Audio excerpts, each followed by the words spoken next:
인척 집이 좀 수상하다. 거기 뭐 아파트가 하나 있는데 거기가 좀 수상하다. 이런 제보를 받고 혹시나 해서 막내가 보내진 거죠.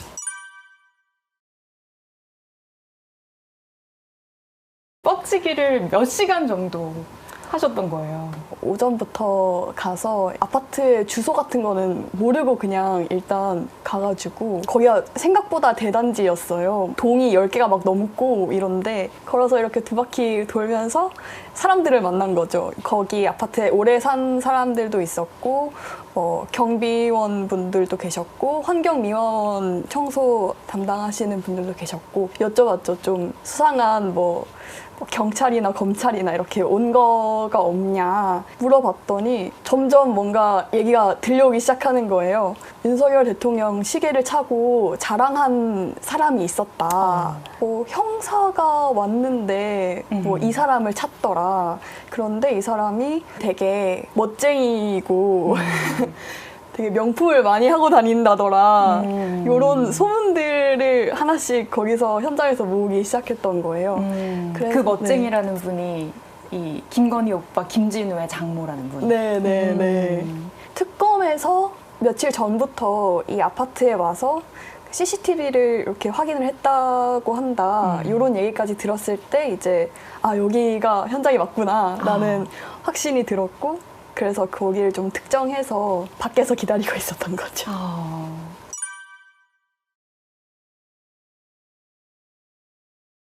서성민 씨의 존재를 유튜브로 알게 되고 이 사람이 뭐 하는 사람인지에 대해서 알려면은 일단 공개된 정보들이 등기부 등본이나 기업을 운영하고 있으면 기업 보고서나 이런 거잖아요. 그래서 그런 것들을 좀 먼저 보면서 이 사람을 만나려면 어떻게 해야 될까라는 고민을 했었고요. 근데 그 등본에 적힌 주소지가 되게 많았거든요. 사무실도 있고 주거지도 있고 이렇게 있었는데 사무실도 되게 많이 옮겨 다녔더라고요, 그 기업이. 그래서 경기 성남에도 갔다가 양평으로 갔다가 구리로 갔다가 옮겨 다닌 사무실을 다 따라가 보신 거예요? 다 따라다니면서 이제 그날 그 서성민 씨를 만나겠다는 일념 하나로 그렇게 하루 종일 돌아다니다가 점심도 안 먹고 열심히 다니고 있었는데 더 이상 못 돌아다니겠다. 한 4군데 돌아다니고 너무 힘들어서 할 만큼 했다. 막국수를 먹으러 가자. 이렇게 해서 막국수를 먹으러 가서 젓가락을 뜰려고 하는데 모르는 번호로 전화가 와서 설마 하고 뛰쳐가서 받았는데 그게 서성민 씨였던 거예요. 서성민 씨 주거지 쪽에도 저희가 가서 사람이 없는 것 같아서 명함 같은 걸 꽂아두고 다 이렇게 했었는데 그 명함을 보고 연락을 주신 거예요. 그렇게 해서 서성민 씨랑 첫 통화를 했고 거의 1시간 동안 본인 얘기를 되게 많이 해주셨거든요. 네. 그때 이제 내가 김 여사한테 시계를 줬다라는 이야기까지 하신 건가요? 네. 시계를 줬고 그게 얼마고 자기가 돈을 못 받았고 약간 이런 얘기들을 쭉 해줘가지고 그렇게 보도가 나간 거죠.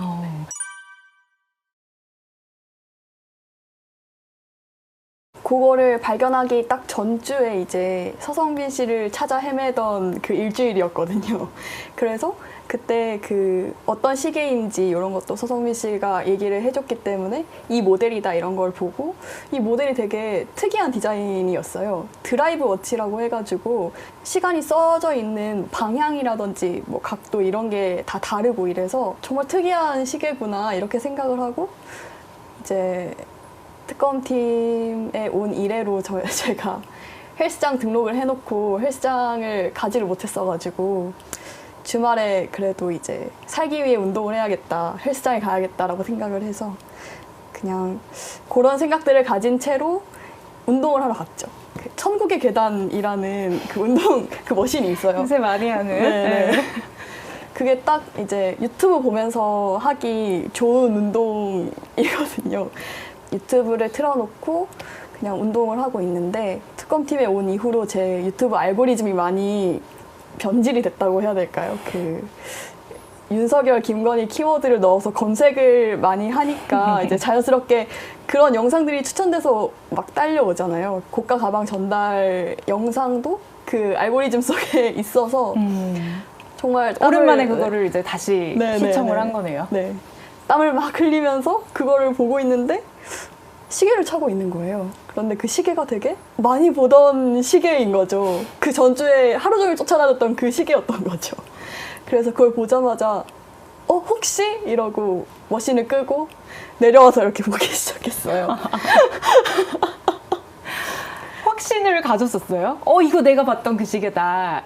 확신까지는 아니었고 정말 비슷한데 이거를 누구한테 가서 확인을 받아야 되나 이런 고민이 든 거죠. 그래서 일단은 시계를 사서 준 사람이 있으니까 그 시계 산 사람한테 물어보는 게 가장 첫 번째이지 않을까라는 생각이 들어서 그때 이제 서성민 씨랑 이렇게 이후에 만나서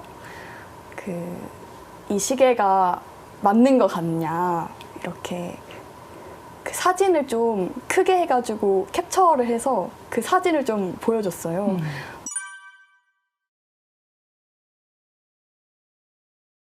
시계 좋아하는 사람들은 시계 엄청 잘 알잖아요. 네. 이게 눈썰미도 눈썰미인데 기존의 뭐 명품 시계나 이런 걸 좀 잘 아셨던 건지. 이게 뭐 이렇게 숫자나 이런 것들 이렇게 딱 봤을 때 딱 알아보고 이러기 저는 쉽지 않았을 것 같거든요. 저는 평소에 그런 건 좀 관심이 전혀 없고요. 전혀 모르고요. 다만 그 전주에 매일같이 그 봤던 시계 사진이 그 시계였기 때문에 일주일 동안 계속 생각했던 바로 그 시계. 네, 그것만 기억에 남아있었기 때문에 보자마자 그 쉐입이 왜 이렇지? 이렇게 의심을 하기 시작했던 거죠. 이게 막 삐딱하게 돌아가 있고 막 그렇더라고요. 그 부분이 되게 특이하긴 하더라고요. 그리고 실제로 그 서성민 씨도 본인이 주장하시기로는 시계 이런 거에 되게 정통하고 예전에 뭐 수입을 한 적도 있고 이런 식으로 얘기를 하면서 본인이 시계 전문가라고 되게 어필을 하셨었거든요. 그래서 그 사람한테 찾아가서 보여줬을 때도 맞는 것 같다고 하니까 그러면 시계 전문가는 아니지만 많이 사봤다고 하니까 그리고 실제로 그 시계를 산 사람이기도 하고 맞나 보다라는 생각이 들었습니다. 아니, 근데 명품 얘기가 나와서 끊임없이 이 명품 브랜드 명들이 등장을 합니다. 반클리프, 바쉐론 콘스탄틴, 그라프? 또 뭐가 있죠?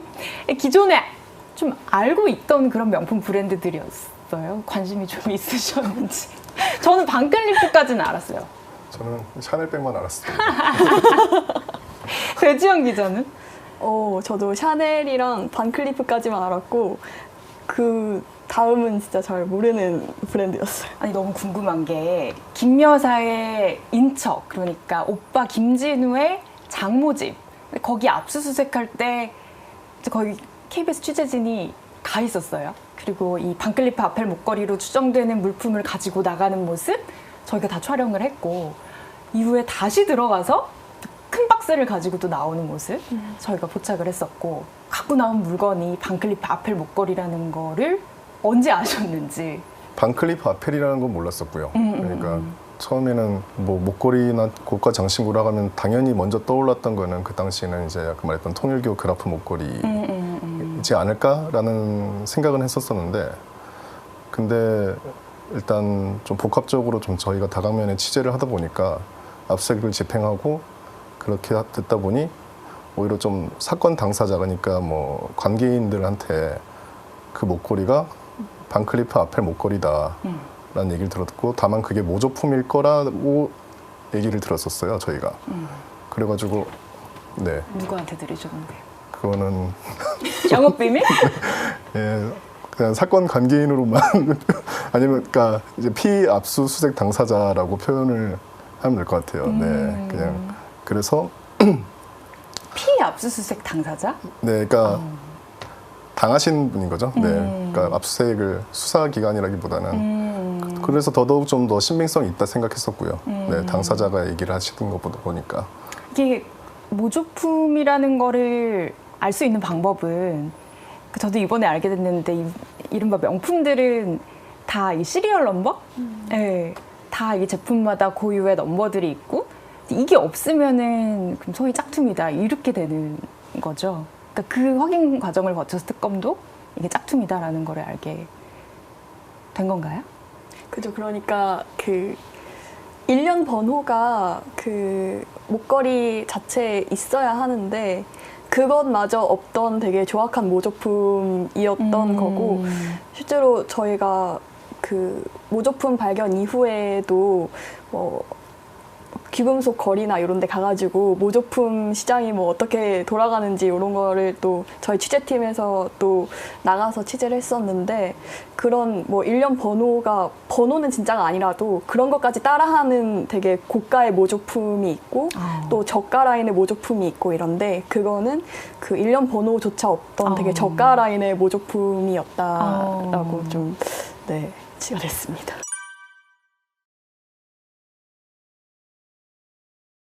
목걸이 말고도 이제 뭐 시계 박스, 정품 보증서 이런 게 나왔다는 거는 어떻게 알게 되신 거예요?